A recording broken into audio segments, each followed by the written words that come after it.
So if you've been following me on my Instagram or Flickr or here on YouTube on the community page, you know I've been posting a lot of self-portraits lately and, doing a lot of different styles and themes, but I've been getting great feedback and I really appreciate it. And I wanted to share with you a little behind the scenes because I did a couple more today. Not too dissimilar from the ones you may have seen before, but I'm going to show you all of the gear and the lighting setup, and some of the gear is new, and I'll be doing reviews for those next week. But for now, let's just look at how I took some pictures. All right, so let me walk you through everything I'm going to be using on the first shot.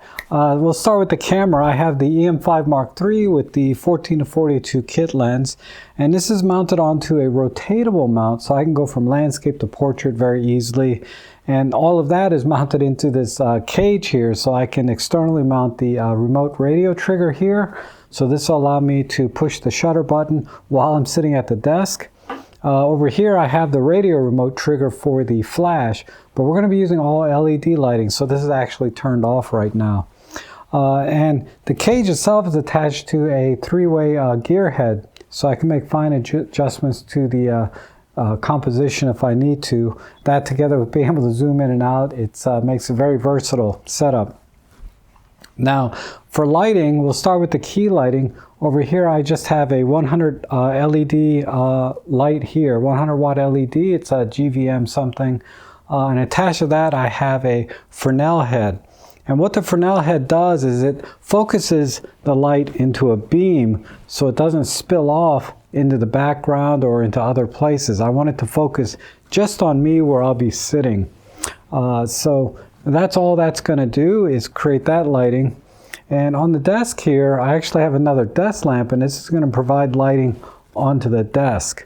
And I just have a small, generic LED bulb plugged into that. And then over here, I have this is a Xion 5-ray M20C. This is a 20 watt RGB light. And all this is going to be doing is creating fill light for the other side of my face, because I'm using all hard lighting in this scene. So this Fresnel light's creating a hard light, so I'm going to have very dark shadows on the left side of my face. So I'm using this to fill that in just a little bit, because I don't want to create a super hard shadows. I want to have some fill light. And then up here I have, this is the Xion G200. It's a 200 watt LED light, and of course attached to that I have the Ambifull optical snoot with the window blind insert. So this is going to project a fake window shadow onto the backdrop, and the backdrop is just a microfiber on a stand that it came with. I forget exactly what it's called. It's made by Savage. And then for props here on my desk, I have this old phone that I found at my mom's house, and this is a Flexoret twin lens reflex camera and some fake money here with a cigar and ashtray. And then of course this sort of old school office clock here in the background. Now this is just mounted onto a light stand because I can't hang this directly onto the backdrop. But this side of the scene is going to be almost black anyway. So the light stand shouldn't show in the image straight out of camera. But even if it does, it's easy enough to brush out with a healing brush. And then over here I have the camera plugged into a giant monitor, so that while I'm sitting at the desk I can see myself and pose or do whatever, move things around on the desk to get everything just right before I actually take the picture. And then when I take the picture, it'll display the image so I can see if the lighting looks good, if I need to make any adjustments to the power of the individual lights. Alright, now let's talk about the settings on the camera. As you can see, I have it set to 1/60th of a second, f5.6, and ISO 800. So I'm in full manual mode, and I'm going to lock these settings, so once the camera's set, I don't have to worry about the settings on it. All I have to do is adjust the light output on the individual LEDs if I need to. And I chose these settings to be so that the scene is very dark, particularly the background. I want the background to be almost black. And these are the settings that I came to. Now for the key lighting, I experimented a little bit, and I ended up with 10% brightness on this with the Fresnel head attached. because like I said, the Fresnel head amplifies the light, 5 to 10 times brighter. So I only needed 10% on a 100 watt LED. And then for the fill light over here, this is a 20 watt RGB light. I had to put this at 100% because it doesn't have a Fresnel head on it. So 20 watts is being spread out, but I put these barn doors on here to help minimize the amount of spread going onto the background. And then over here I have the optical snoot. Now optical snoots in general, they steal a lot of the light. So I had to actually put this light at 80% power. So it's well over 150 watts right now running. But that gave me enough light to give me a nice background silhouette of a window.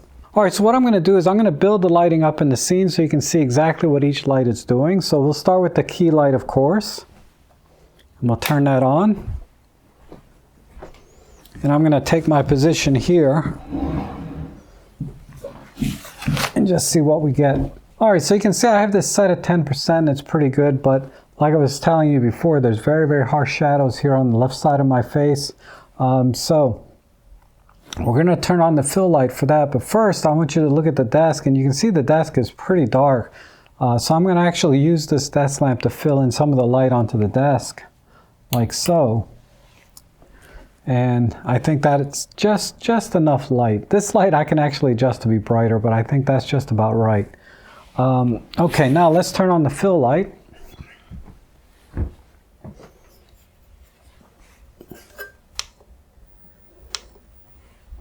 Okay. All right, that's pretty good. It looks like it's at least 2 to 1. Like this side of my face is about twice as bright as this side, at least.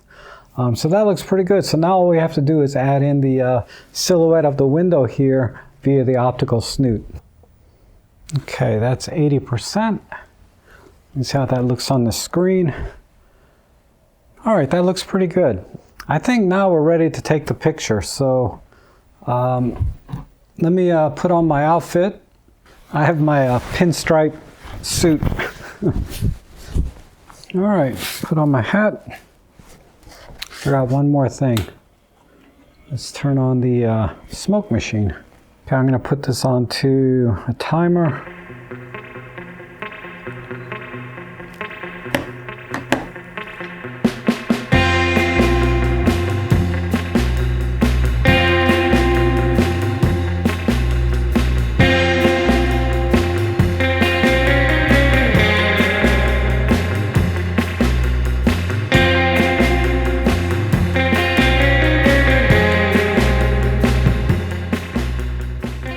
All right, I think those came out pretty good. Let's move on to the next shot.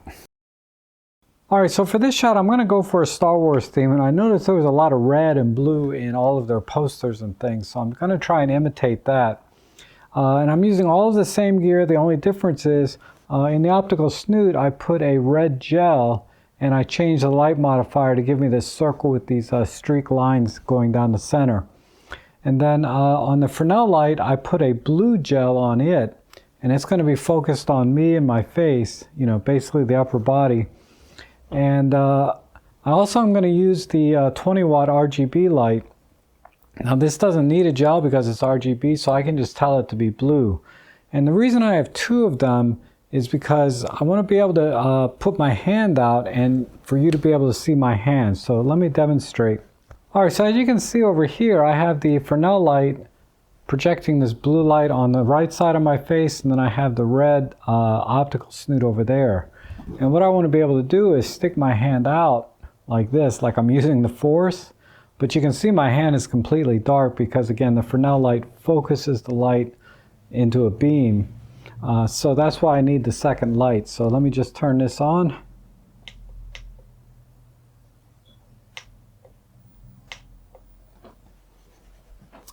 And now when I put my hand out, you can see it, see? Like that. All right, now, the reason I have the blue light is because I got a blue lightsaber. So let me set up the remote trigger and get my lightsaber. You'll also notice I didn't change any of the settings on the camera. All I have to do is adjust the brightness of the lighting.